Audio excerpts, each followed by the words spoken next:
الحمد لله رب العالمين الرحمن الرحيم مالك يوم الدين إياك نعبد وإياك نستعين اهدنا الصراط المستقيم صراط الذين أنعمت عليهم غير المغضوب عليهم ولا الضالين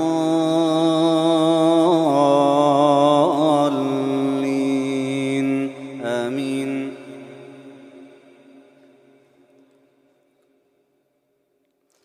يا أيها الذين آمنوا كتب عليكم القصاص في القتلى الحر بالحر والعبد بالعبد والأنثى بالأنثى فمن عفي له من أخيه شيء فاتباع بالمعروف وأداء إليه بإحسان ذلك تخفيف من ربكم ورحمة فمن اعتدى بعد ذلك فله عذاب أليم. ولكم في القصاص حياة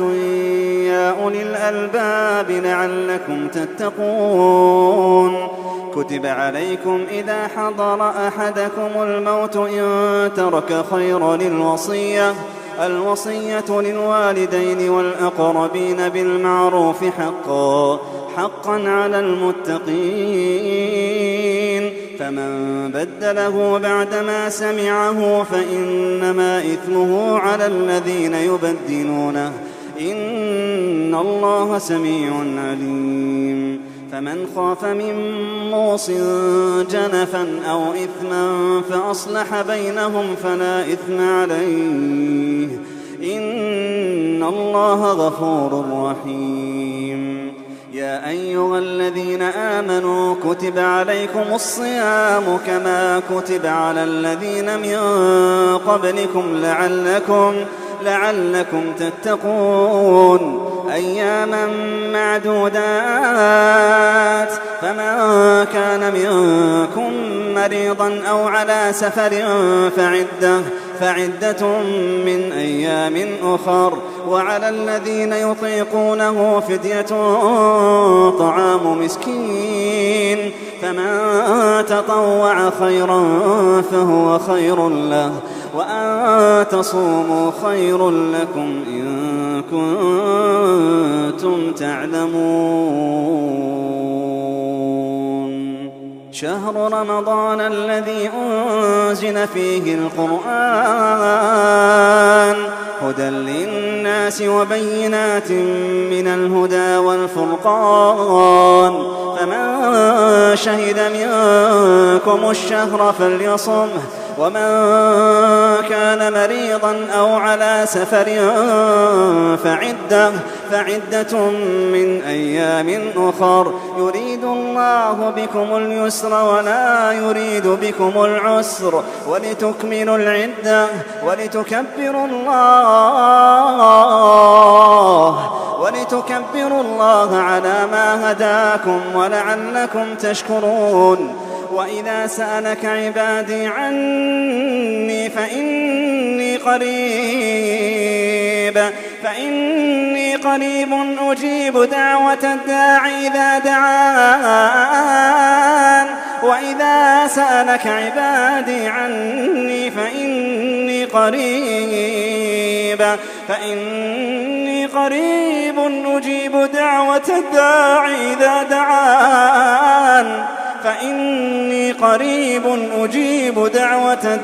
إذا دعان فليستجيبوا لي وليؤمنوا بي لعلهم يرشدون. أحل لكم ليلة الصيام الرفث إلى نسائكم هن لباس لكم وأنتم لباس لهن علم الله أنكم كنتم تختانون أنفسكم فتاب عليكم وعفى عنكم فالآن باشروهن وابتغوا ما كتب الله لكم وكلوا واشربوا حتى يتبين لكم الخيط الأبيض من الخيط الأسود من الفجر ثم أتموا الصيام إلى الليل ولا تباشروهن وأنتم عاكفون في المساجد تلك حدود الله فلا تقربوها كذلك يبين الله آياته للناس لعلهم يتقون ولا تأكلوا أموالكم بينكم بالباطل وتدلوا بها إلى الحكام لتأكلوا فريقا من أموال الناس بالإثم وأنتم تعلمون يسألونك عن الأهلة قل هي مواقيت للناس والحج وليس البر بأن تأتوا البيوت من ظهورها ولكن البر من اتقى وأتوا البيوت من أبوابها واتقوا الله لعلكم تفلحون وقاتلوا في سبيل الله الذين يقاتلونكم ولا تعتدوا إن الله لا يحب المعتدين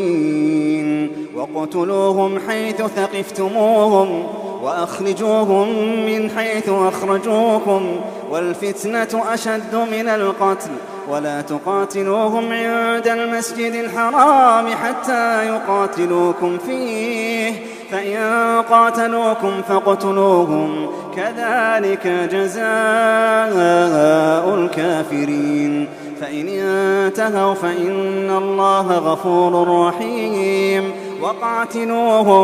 وقاتلوهم حتى لا تكون فتنة ويكون الدين لله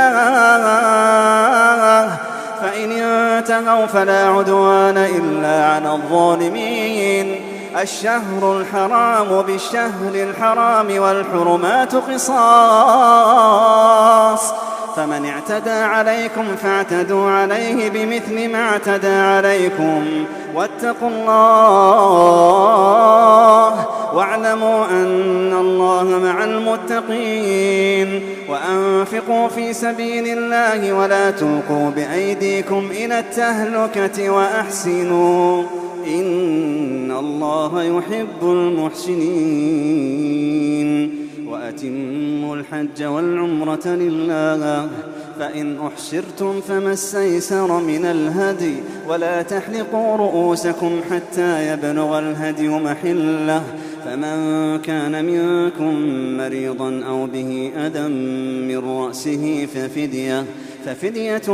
من صيام أو صدقة أو نسك فإذا أمنتم فمن تمتع بالعمرة إلى الحج فما استيسر من الهدي فمن لم يجد فصيام 3 أيام في الحج و7 إذا رجعتم تلك 10 كاملة ذلك لمن لم يكن أهله حاضر المسجد الحرام واتقوا الله واعلموا أن الله شديد العقاب الحج أشهر معلومات فمن فرض فيهن الحج فلا رفث ولا فسوق ولا جدال في الحج وما تفعلوا من خير يعلمه الله وتزودوا فإن خير الزاد التقوى واتقون يا أولي الألباب ليس عليكم جناح أن تبتغوا فضلا من ربكم فإذا أفضتم من عرفات فاذكروا الله عند المشعر الحرام واذكروه كما هداكم وإن كنتم من قبله لمن الضالين ثم أفيضوا من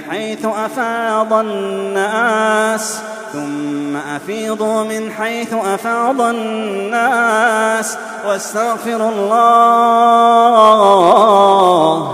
إن الله غفور رحيم قضيتم مناسككم فاذكروا الله كذكركم آباءكم أو أشد ذكرا فمن الناس من يقول ربنا آتنا في الدنيا وما له في الآخرة من خلاق ومنهم من يقول ربنا آتنا في الدنيا حسنة وفي الآخرة حسنة وقنا عذاب النار أولئك لهم نصيب مما كسبوا والله سريع الحساب واذكروا الله في أيام معدودات فمن تعجل في يومين فلا إثم عليه ومن تأخر فلا إثم عليه لمن اتقى واتقوا الله واعلموا أنكم إليه تحشرون ومن الناس من يعجبك قوله في الحياة الدنيا ويشهد الله على ما في قلبه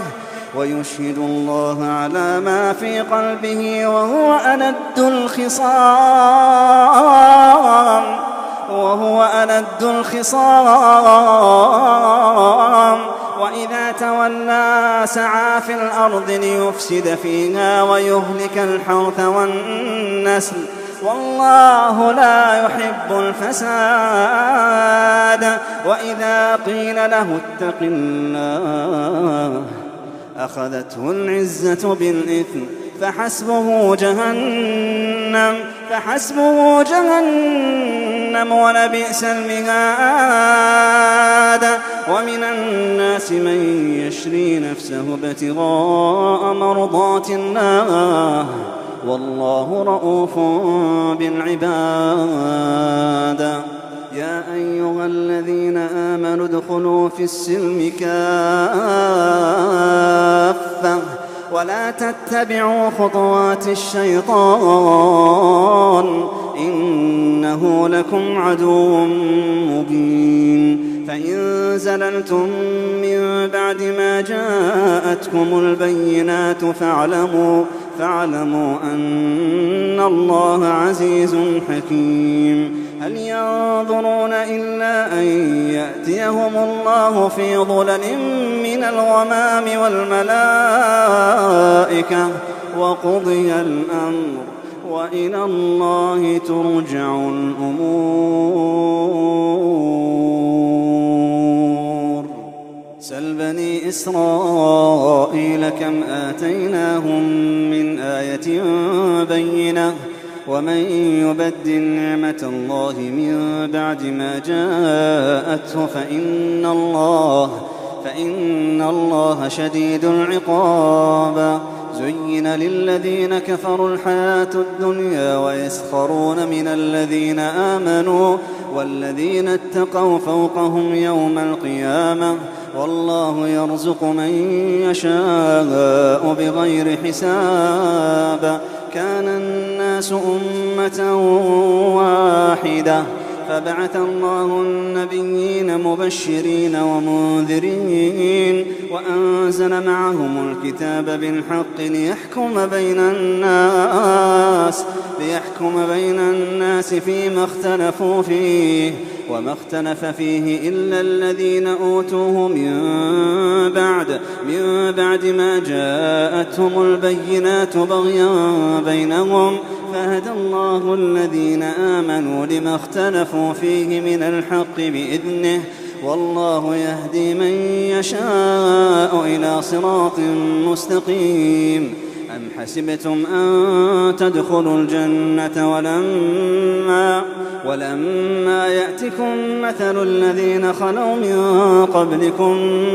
مستهم البأساء والضراء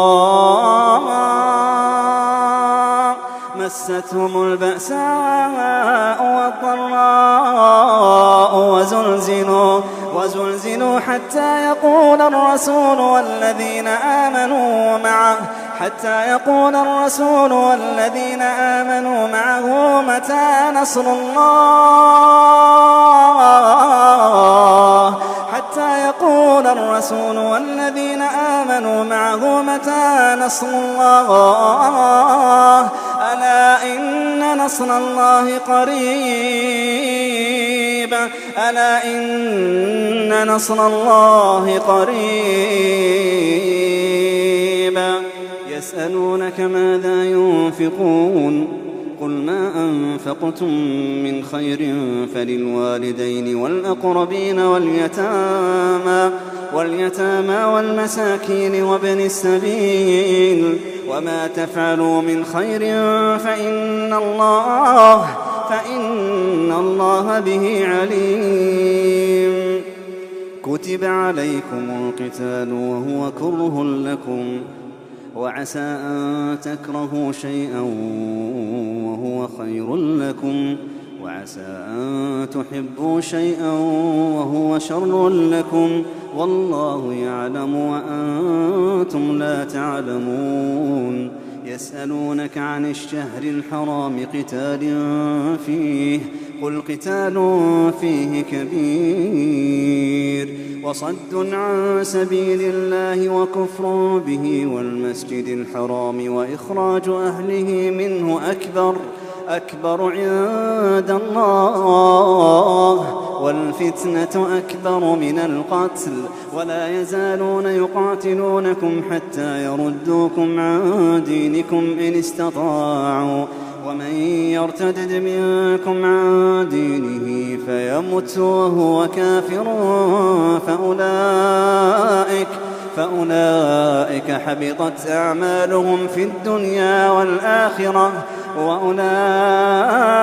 أصحاب النار هم فيها خالدون إن الذين آمنوا والذين هاجروا وجاهدوا في سبيل الله أولئك يرجون رحمة الله والله غفور رحيم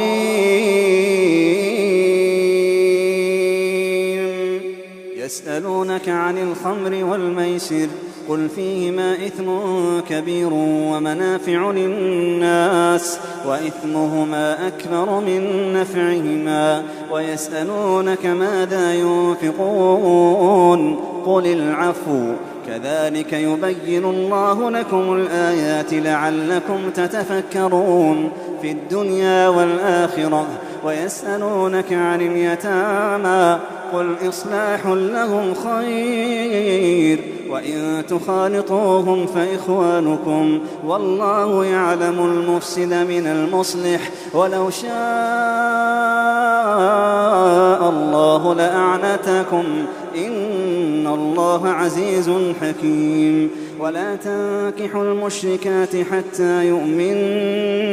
ولأمة مؤمنة خير من مشركة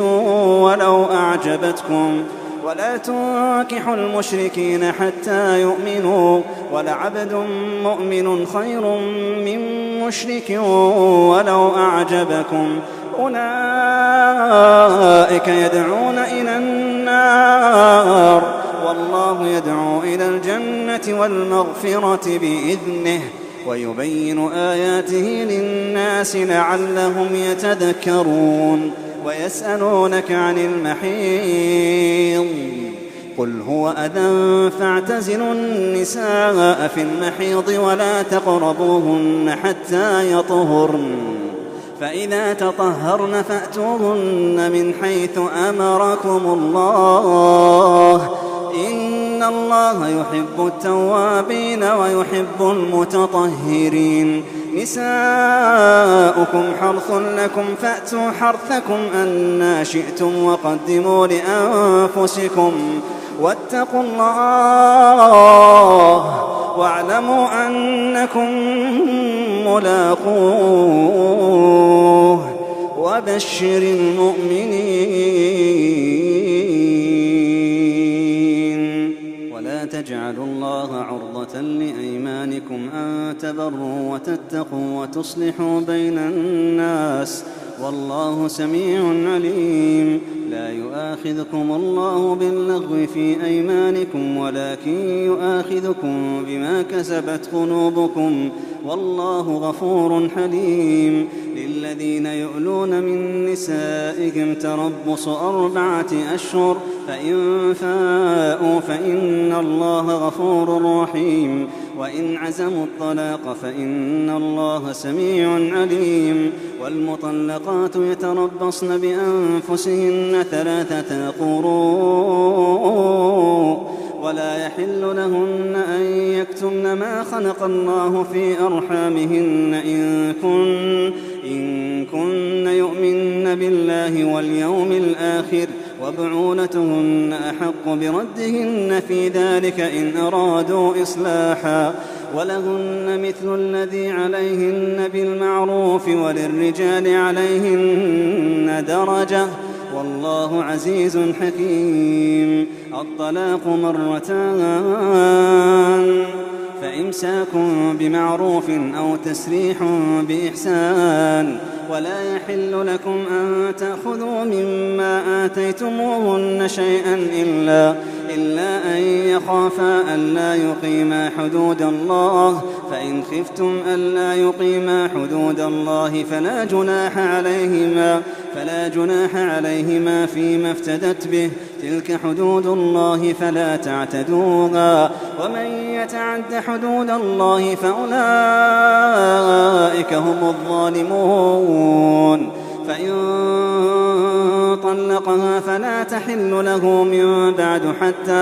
حتى تنكح زوجا غيره فإن طلقها فلا جناح عليهما أن يتراجعا إن ظنا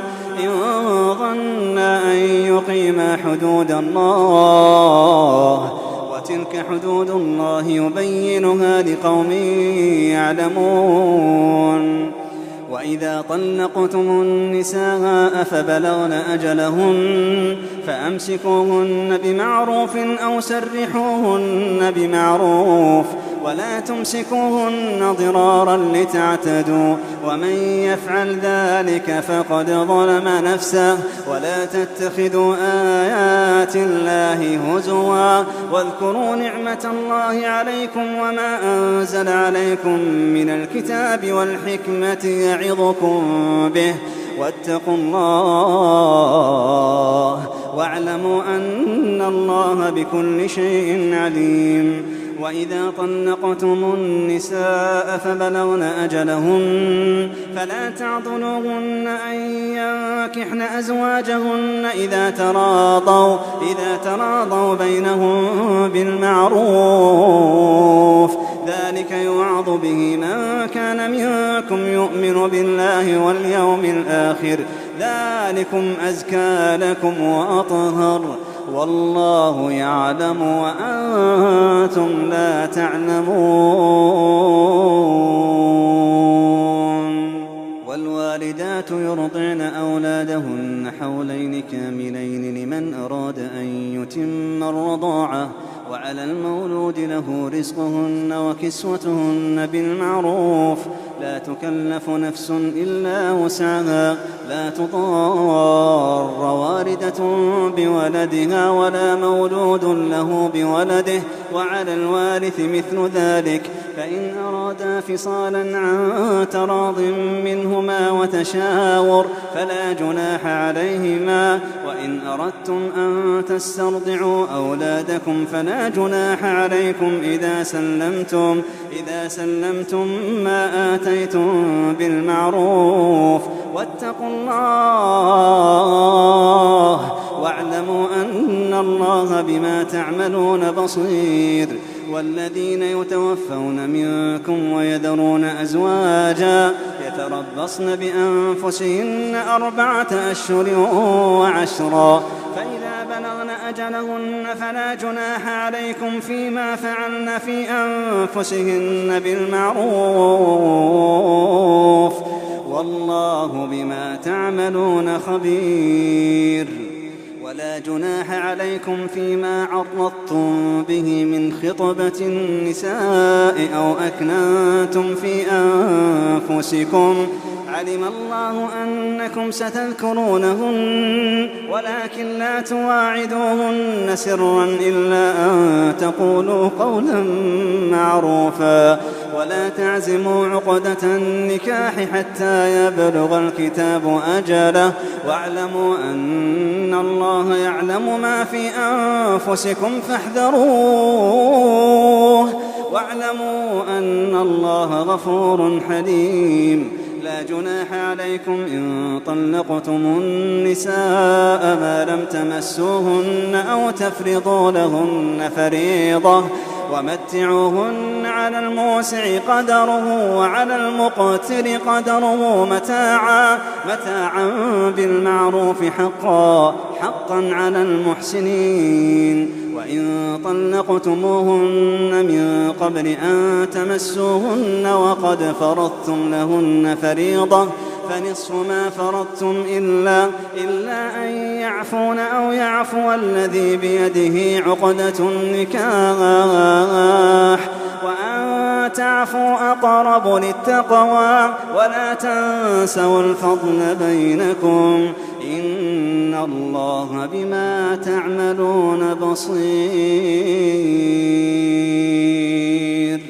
حافظوا على الصلوات والصلاة الوسطى وقوموا لله قانتين.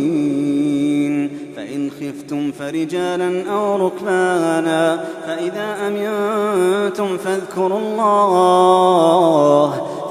الله كما علمكم ما لم تكونوا تعلمون. والذين يتوفون منكم ويذرون أزواجا وصية لأزواجهم متاعا إلى الحول غير إخراج فإن خرجن فلا جناح عليكم فيما فعلن في أنفسهن من معروف والله عزيز حكيم. وللمطلقات متاع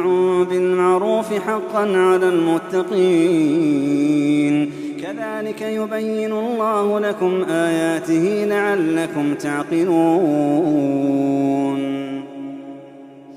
ألم تر إلى الذين خرجوا من ديارهم وهم ألوف حذر الموت فقال لهم الله موتوا ثم أحياهم إن الله لذو فضل على الناس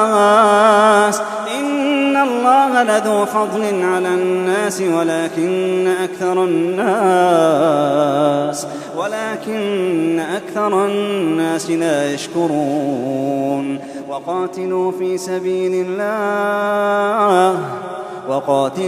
سبيل الله واعلموا أن الله سميع عليم. من ذا الذي يقرض الله قرضا حسنا فيضاعفه له أضعافا كثيرة والله يقبض ويبسط وإليه ترجعون. ألم تر إلى الملأ من بني إسرائيل من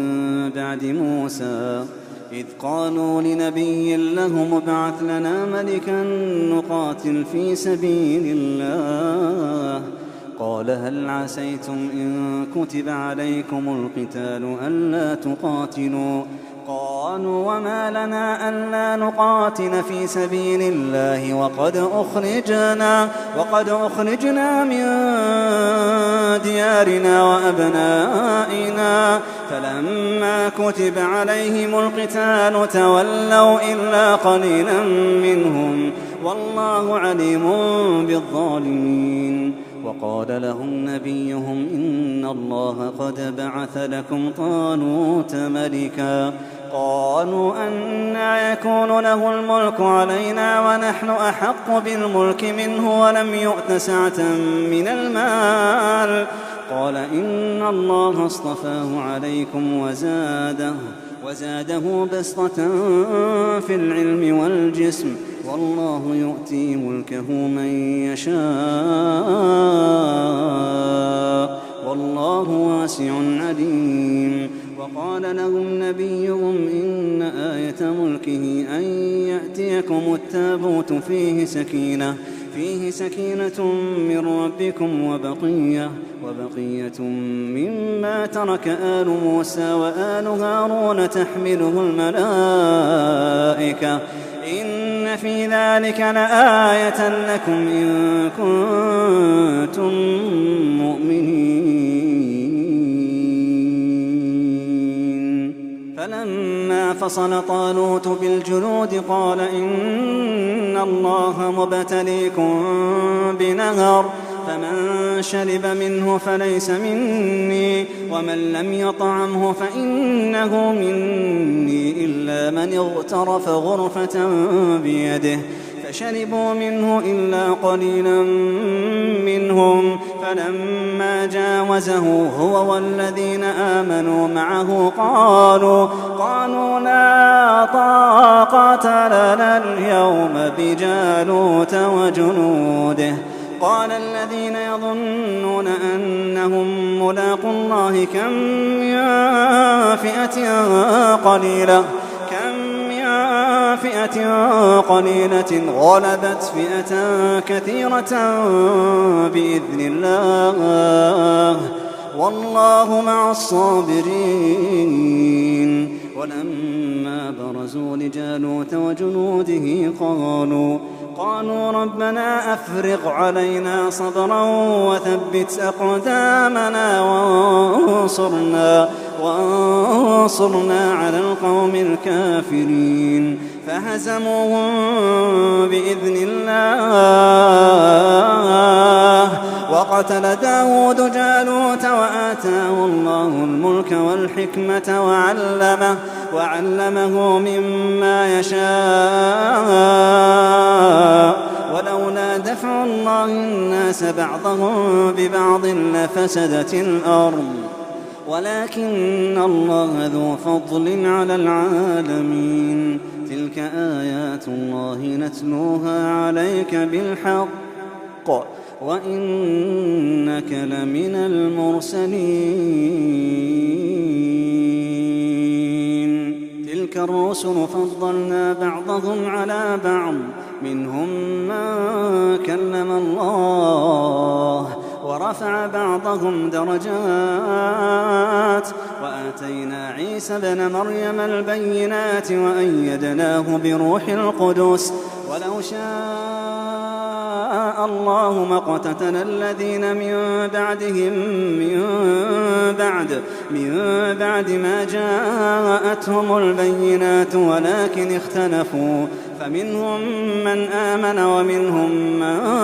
كفر ولو شاء الله ما اقتتلوا ولكن الله يفعل ما يريد. يا أيها الذين آمنوا أنفقوا مما رزقناكم من قبل أن يأتي يوم لا بيع فيه ولا خلة ولا شفاعة والكافرون هم الظالمون. الله لا إله إلا هو الحي القيوم لا تأخذه سنة ولا نوم له ما في السماوات وما في الأرض من ذا الذي يشفع عنده إلا بإذنه يعلم ما بين أيديهم وما خلفهم ولا يحيطون بشيء من علمه إلا بما شاء وسع كرسيه السماوات والأرض ولا يؤوده حفظهما وهو العلي العظيم. لا إكراه في الدين قد تبين الرشد من الغي فمن يكفر بالطاغوت ويؤمن بالله فقد استمسك بالعروة الوثقى لا انفصام لها والله سميع عليم. الله ولي الذين آمنوا يخرجهم من الظلمات إلى النور والذين كفروا أولياؤهم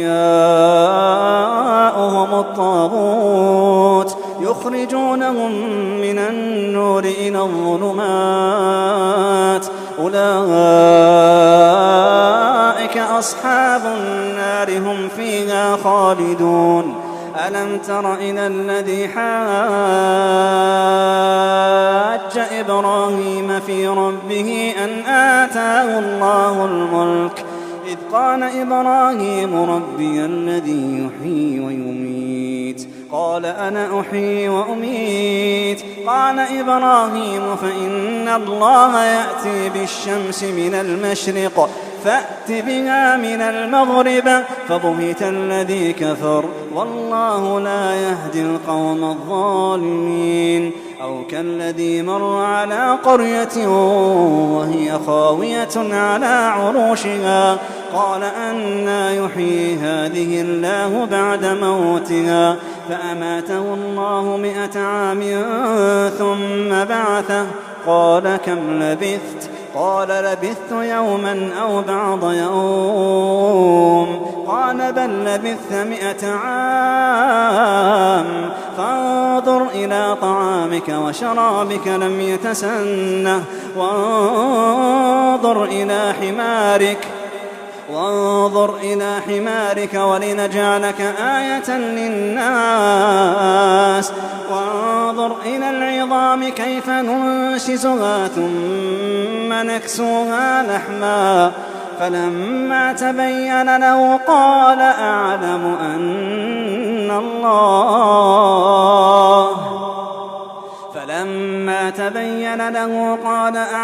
أن الله على كل شيء قدير.